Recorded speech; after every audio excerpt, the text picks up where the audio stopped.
Assalamu alaikum students. So today we are going to solve a few problems related to the grand canonical ensemble, and let's consider the first problem of absorption of atoms on the surface side. So the problem is that consider a surface on which the atoms can be absorbed on specific lattice sides. And for simplicity, consider that there is only one side available for the atom to be absorbed. So that it means that this side can be empty or can at most have one atom on this side. So when there is no atom present to this side, the energy of the system is zero, and when there is one atom attached to this ith side, the energy is E. So you are asked to find out the grand partition function for this system, and similarly you are asked to find the probabilities of having an atom on a side or having no atoms on a side. And finally, also find the average number of particles on side I. So this is a very simple problem. Let's start the solution. We know that the number of particles which can be attached on this particular side I can be 0 or 1. So for a given side I, there are two states which are available. That is, when there are no atoms attached to this side, the energy is 0, and when there is one atom attached, the energy is E. So we are asked to find out the grand partition function of this system. So we know that the grand partition function is defined as a summation over I exponential minus EI minus mu Ni over kBt, where I is the sum over all possible microstates of the system, and we know that there are only two microstates in this case. That is, the atom can be present or it can be absent. So this second term where n equals 0 will make this term 0, and similarly this energy is 0, this will make this term 0. So this second term, when there are no atoms present on this ith side, will give you a factor of exponential of minus 0, plus the second term for when there is only one atom attached to this side with an energy E will give you exponential minus E minus mu over kBt, and n will be replaced by 1 in this case, and EI will be replaced by E. So solving, you will have the grand partition function equal to 1 plus exponential minus E minus mu over kBt. And similarly, if you are asked to find out the probabilities of having an atom on a side, it can be easily found that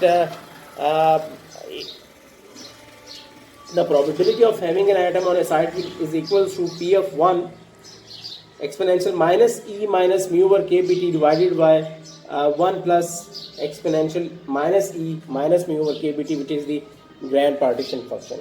And similarly, you can also find out the probability of not having an atom on this side. That will be denoted by P naught, and it should be equal to 1 over this grand partition function. Similarly, the probability of having no atom on side I will be equal to P naught is equals to 1 over 1 plus exponential minus E minus mu over kBt, and this should be equal to 1 minus P1, since P naught plus P1 should be equal to 1. So similarly, for average number of atoms on site I is defined as summation of I Ni Pi. So there are two possibilities here, two microstates available here.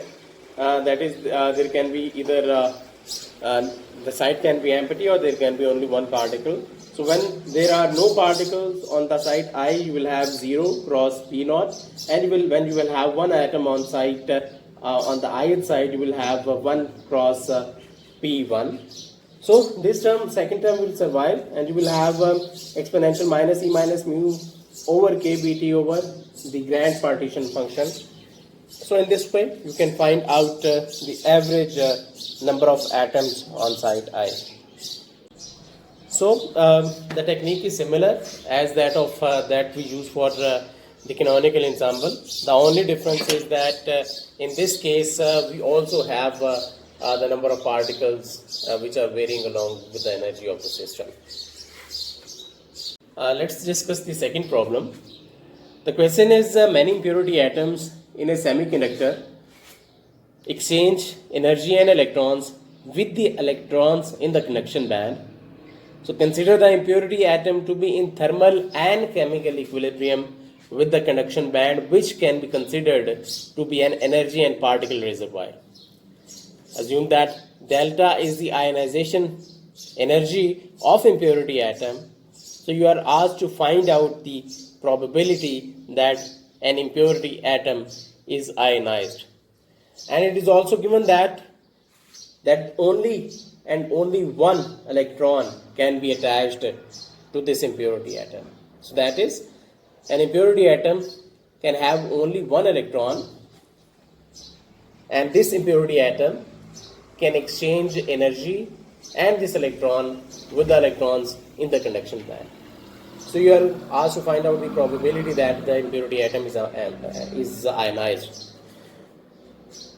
So let's come toward the solution. Since it is given that only one electron is attached to the impurity atom, and it is also not given that the spin of the electron is 0, so it means that we have to consider the spin as well. So the electron has spin which can have two orientations, up or down. So it means that in this case, when there is only one electron which is attached to the impurity atom and it can have two spin orientations up and down, there are three possible states for this impurity atom. The first possible state is without an electron, that is when the electron is ionized. And the second state is when there is an electron attached to this impurity atom which has a spin orientation up, and the last stage is, that is the state 3, is that it has an electron with spin down. So this is it means that in this case the electron is bound to the impurity atom, so the energy is taken to be the 0. So I have described these three possible microstates of the system by this table.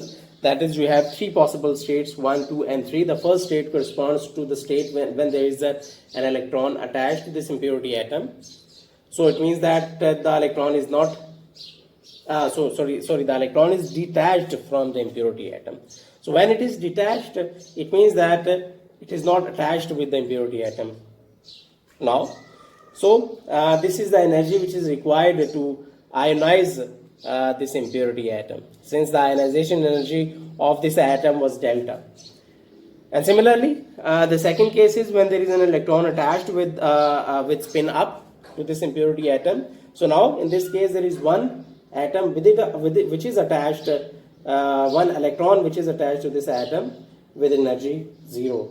And similarly, the third case is when there is a electron attached with spin down. So there is so this number will be equal to 1 and the energy will be equal to 0 because both these electrons which are attached are bound. So we are asked to find out the grand partition function that an impurity atom is ionized. And once we have all the microstates, the grand partition function is given by summation of I exponential minus EI minus mu Ni over kBt, where I is the sum over all possible microstates of the system. So for the first state, when the electron is detached, so this n is equal to 0, it means that this term will be equal to 0, and an En or Ei is equals to minus delta in this case. So the first term, the first microstate will give you exponential delta over kBt, whereas so energy in this case, in both these cases are 0. It means that this term will not contribute and will only have contribution from this term, where Ni is equals to 1. So for second and third microstate, you will have exponential mu over kBt plus exponential mu over kBt. So you will have two such terms. So finally the grand partition function is exponential delta over kBt plus 2 exponential mu over kBt. And now we are in position to find out the probability that an atom is that an impurity atom is ionized. So the probability is given by exponential delta over kBt divided by the grand partition function. So this is the term which is related to the ionization of the electron. So putting the value of the grand partition function, you will get the probability that an atom is ionized. So the questions are very easy, and you can do these questions by using the similar techniques which we have already developed. And the remaining questions I have assigned you as an assignment, which I have already shared with you. So that's it for this chapter. Thank you.